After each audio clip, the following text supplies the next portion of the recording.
Hi guys, I'm Jesse Krohn, number of the 91 BMW M4 GT3 with AAI Motorsport. So here we are at the Chang International Circuit, Buriram, approaching turn 1. This is quite a high-speed third gear corner. We want to use a lot of entry curb and mid-corner curb.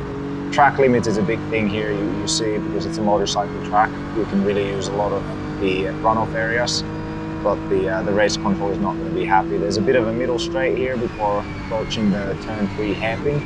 It's actually a turn 2, but somehow they made this little kink into turn 2. Important to get a good exit here. Again, let the car flow out of the corner early on power. Then this next one is going to be very high commitment, left-hander. Normally in a quali run, it's going to be something like 230 kph minimum. This is just a brake matching run early on in the day, so slightly less speed here. Again, you want to be accurate with your curb usage here because there's a lot of lap time to be gained. High commitment S's again. Track limits an issue here normally in the exit of turn 7. Another third gear corner. Use the inside curb, let the car flow out. And this is a tricky one, a long right-hander before S's. So this is important to get early on the power. Let the car flow out.